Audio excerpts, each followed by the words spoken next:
hasn't been nearly as long this time. And I am probably a little bit late to this, but I am going to be sharing my little Pokeball pattern.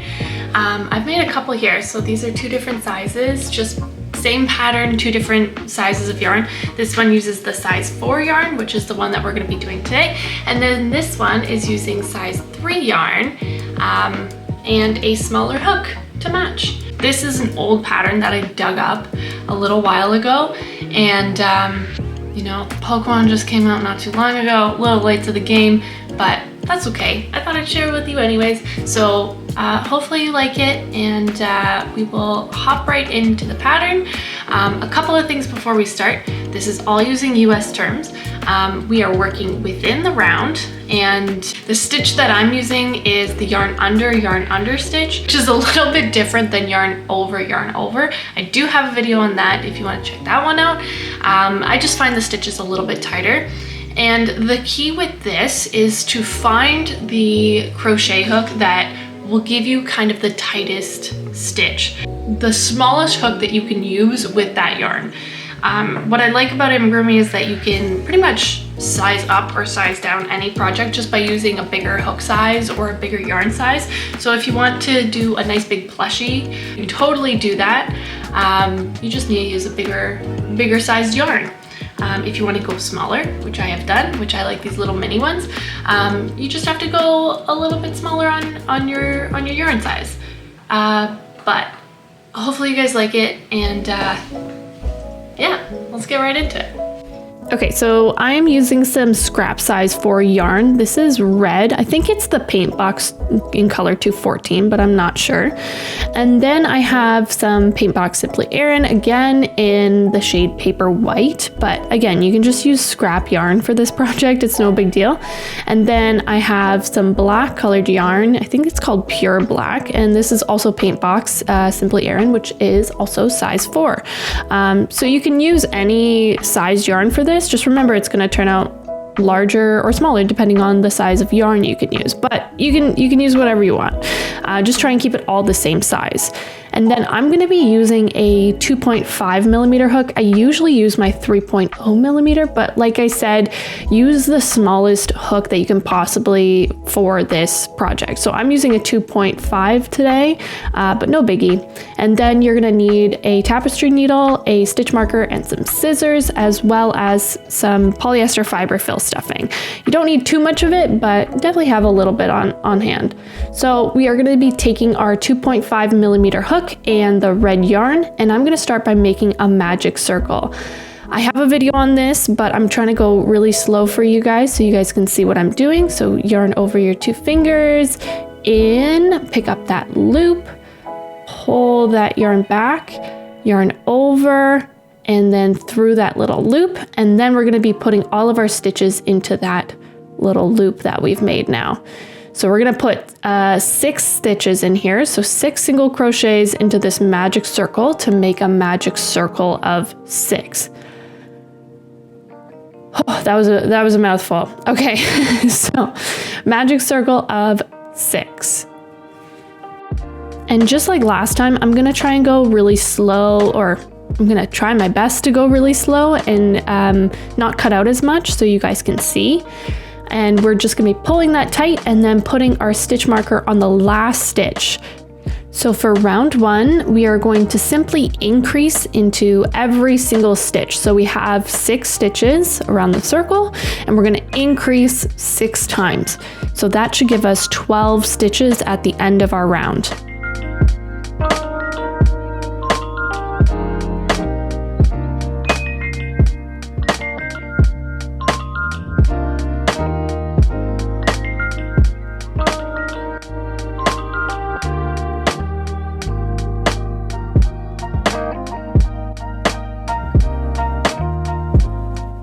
So I'm just finishing up that last increase, so I'll have 12 stitches here.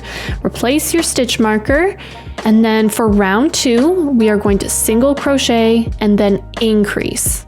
And we're gonna do that combination 6 times. So it'll be single crochet, increase, single crochet, increase, single crochet, increase, all the way around. And then so when you get back to the beginning of your round, you should have 18 stitches total.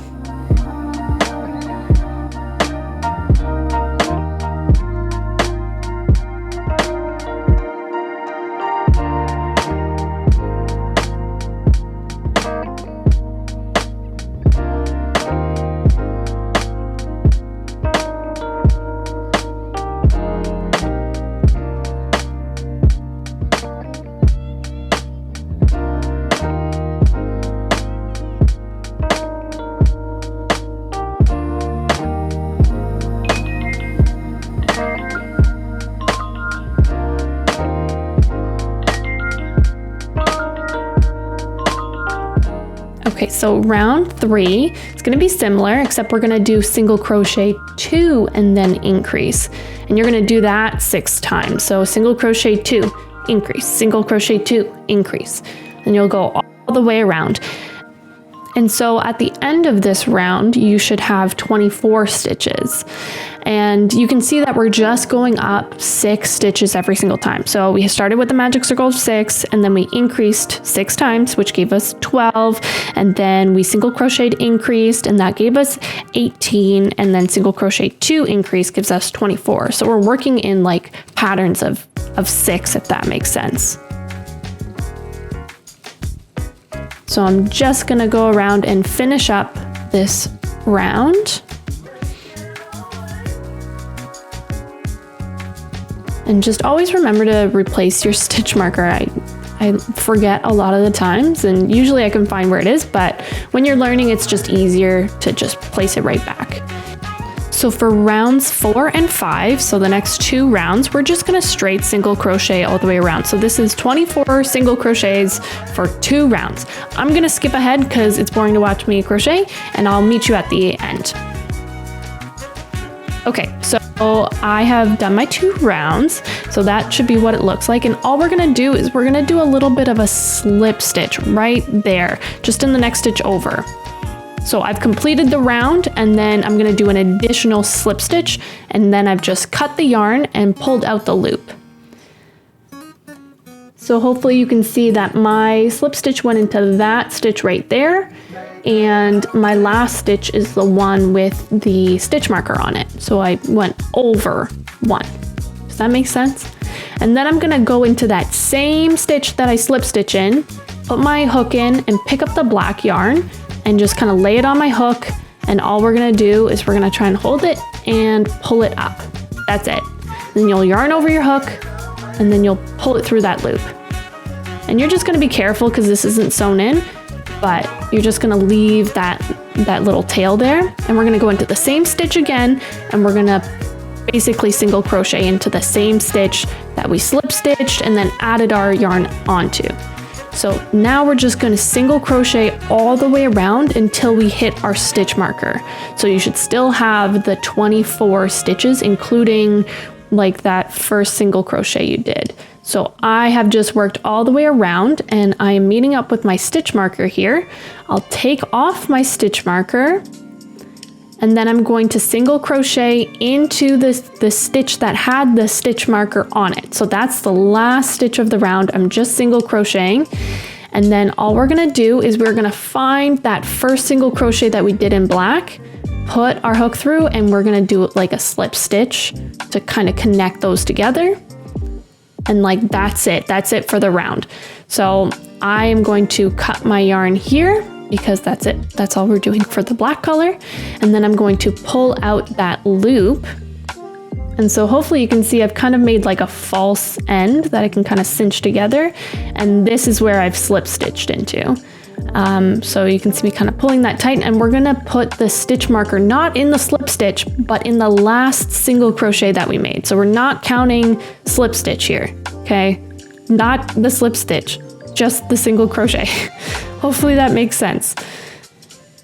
So now we're gonna be going in with white. So into the stitch that we slip stitched into with the black, we're gonna put our hook in, pick up the white, and just lay it over top of our hook, and do the same thing of just pulling it through that stitch. Then we'll yarn over and kind of make a little chain there. And then into the same stitch, we're going to single crochet. just like how we did with the black. And then we're just gonna single crochet all the way around, just like we did with the black, until we get to the stitch marker again.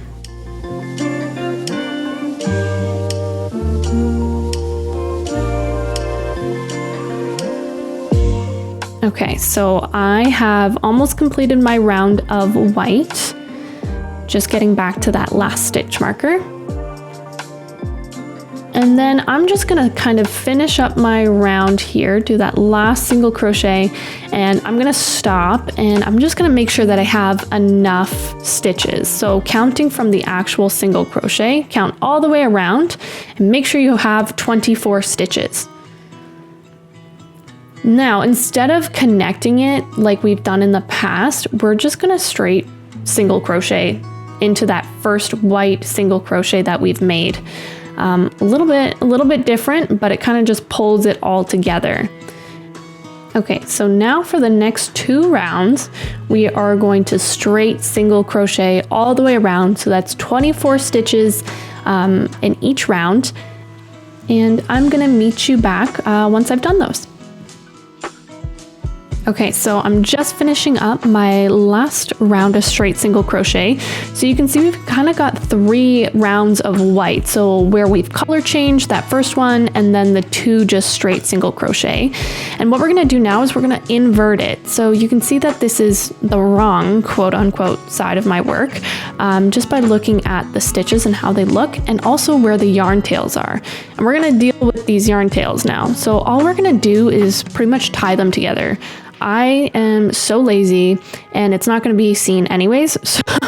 So I just tie them together, and it makes it nice and secure, and that's it. So I just tie a white and a black one together and a red and a black one together. But I don't really think it matters. I think you can kind of just willy-nilly tie them together. So that's the knots there. And then we're gonna invert it again to the correct side. And then we're gonna continue stitching, stuffing those yarn tails back in. And then for the next round, we're gonna start decreasing. So to start, we are going to single crochet 2, and then we're gonna invisible decrease. And you do this by picking up the front loops only of the next 2 stitches, and then yarning over or yarning under. Pull up that loop, yarn over again, pull through both, and you get something like this. So we'll do single crochet 2, and then we're gonna invisible decrease. I use invisible decrease, like the terminology invisible decrease and decrease, like interchangeably. So when I say decrease, I want you to invisible decrease in the way that I've shown. So you're not going to be single crocheting 2 together. You are going to invisible decrease. This just makes, I don't know, it less holy, I guess. So you can't see as much stuffing on the inside. So definitely would recommend the invisible decrease over single crochet 2 together. So I'm just going to keep going with my single crochet 2 decrease, and we're going to do that 6 times, which would be all the way around. And then we'll get back to 18 stitches.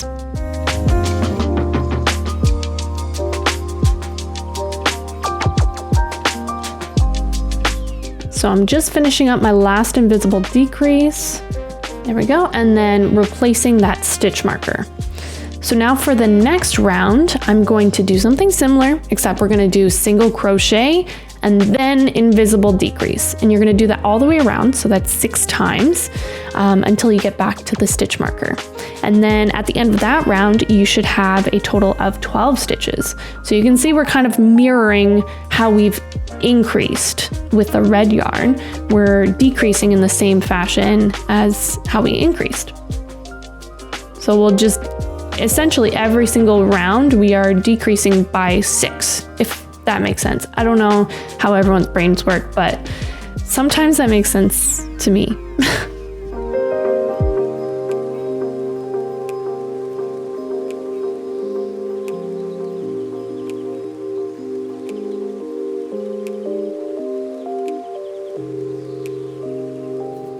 Okay, so just finishing up this last decrease, we're gonna kind of pull up that loop a little bit just so we don't lose our stitches. And then we are going to stuff. I like to stuff quite firmly for my pieces just because it maintains its shape a little bit better, and especially if you're using it as a keychain, it might be a good idea, but stuff to your heart's desire. It doesn't really matter as long as it kind of just fills out the piece. You'll be fine. I trust your stuffing abilities.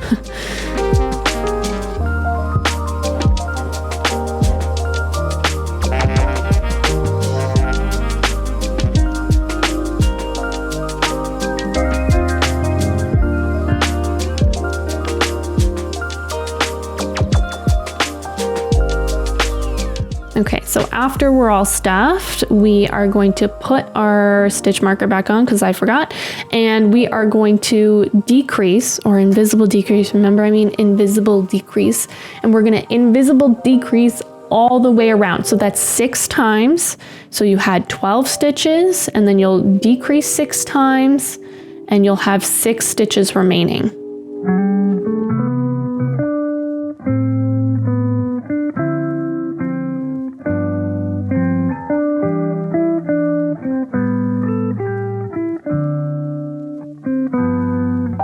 Okay, so that's my last decrease. We are going to take our scissors and trim the excess. You don't need that much to finish off this piece.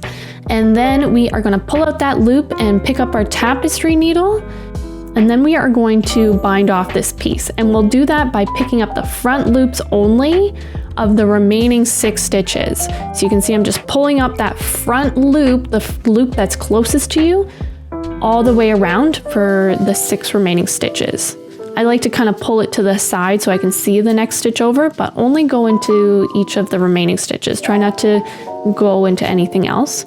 So this is my last stitch. I thought I had another one right here, but I did not. And all we're gonna do is pull that nice and tight, tight, and we are going to push our tapestry needle through the middle of that closing and go all the way through up to the red. It doesn't really matter where you come out, and we're just gonna give it a little tug, and you can see it's kind of disappeared. And then what we're gonna do is we are going to trim that piece of yarn just to get rid of it. It's secure enough, trust me, it'll be fine. And then we are gonna get rid of that white spot by giving it a squish. Okay, there you go. So we have our color change there, which is going to be hidden by this next step.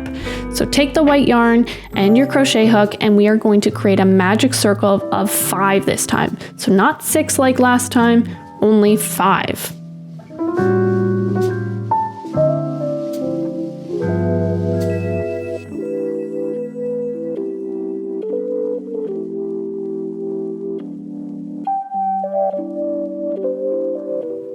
Okay, I like to count my magic circles just to make sure, and then we'll close it off. So we should have 5 stitches there, and we're gonna go into the first stitch that we made there, and all we're gonna do is we're gonna slip stitch. So just straight through. A little bit confusing here, just bear with me. We are going to cut this white piece of yarn and pull out that loop. In the same stitch that we slip stitched into, we're gonna put our crochet hook through, put the black yarn over our hook and pull it up. Just kind of leave it hanging in the back, yarn over and pull through. This will attach the yarn, and then not in the same stitch, into the next stitch over from where we put our yarn in, we are going to just single crochet all the way around. So I am going to single crochet 5 around, and this includes that last stitch where it's like that slip stitch of the white yarn. So previously it hasn't included that, but we are including it now. And you should have something like this. So this is the yarn from the white where that slip stitch was. Just hold on to it so it doesn't fly away from you while you're pulling out the black. And we're gonna give ourselves quite a bit of black yarn here so we can sew it in after we've finished up this piece. So hold on to that white yarn so it doesn't fly away on you while you pull out that loop of the black. And next we are going to secure like the random strings together. So take the starting yarn of the black and the ending yarn of the white and just tie them together. Easy peasy, don't think too hard about it. they're just gonna be tied together. 2 knots, so 1 and 2, and then that should give all the security that you need for this piece. Now next, we're gonna take this yarn, because there's that little white spot there, and we're gonna use our tapestry needle to create an invisible finish or an invisible bind off. And this is going to go into, it's kind of hard to see, into the single crochet that we've made under both loops. And we're gonna pull that and then go back to our last single crochet that we've made into the back loop only. So you're only picking up half of that loop and you're just kind of sewing it through. Hopefully that makes sense. I find it easy, but sometimes it's a little bit tricky, especially with black yarn, it's hard to see. So next we are going to kind of trim these tails a little bit, but not too far because we still need to hide them within the piece. So I just kind of measure up a little bit and trim off kind of to the shortest strand that I have. This just makes it easier for sewing in. And I'm gonna take my tapestry needle and thread it.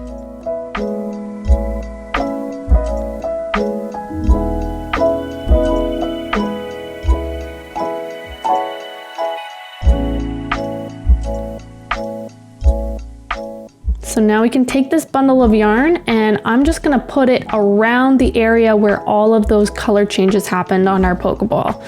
So you just pull it right through. Sometimes it's a little hard to pull because you have 3 yarn strands, but just pull it right through and don't trim it just yet. You wanna position it and then we can trim at the end. So just make sure you like where your little button is gonna go, which I'm happy with this one. And then we can take our black yarn that's longer than everything else and use the tapestry needle to sew it in. So the way that I'm doing it is I'm taking that yarn and finding the closest like gap that I can go into to sew it in. So that's kind of where it's going, and then over towards the next stitch that I'm going in, and then going up both loops of that stitch, and then back into the same area that I came out of. Does that make sense? I know I'm asking if it makes sense a lot.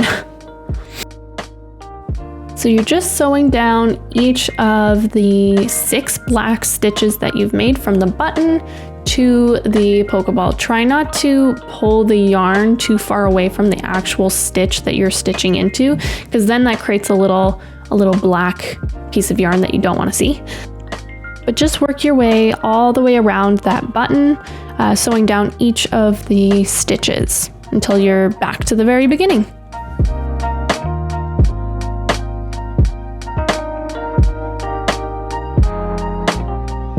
So once you've stitched in everything, you're just gonna go into the piece and kind of out the other side to give it just some security. And then we're gonna knot it by picking up a black thread there and then making a loop and going through that loop and pulling tight, but not too tight. And then we can hide the yarn strand through the piece, going into like the same area and coming out just randomly out the other side of the ball. And then we can trim all of our yarn tails. So I'm just gonna trim them all off, and then you're pretty much done. So to get rid of those little colored yarn sticking out, you're just gonna give them a little squish in each area, and then those should disappear for you. So there you go, you got your little Pokeball. So we use size 4 yarn for this pattern, but you can use size 3 yarn for this pattern and make an even smaller, cuter Pokeball. So hopefully you made it through. Welcome to the end. Hopefully you guys like the pattern. If not, I don't want to hear it. So I love this pattern because it is like such a yarn stash buster. Like it doesn't require a lot of yarn, and I feel like you can make a ton of these and make them into keychains or whatever. I think they're super cute, super easy to work up, and you can make like heaps of them. And the other cool thing about it is that you can just use different colored yarn to make the different kinds of Pokeballs. So like a Master Ball, purple on top, and then you just embroider the little top piece in, the little M in there. It's easy. You just recolor this with different yarn. It's super cute. So hopefully you guys like the pattern. Yeah, I'll see you guys in the next one. Bye.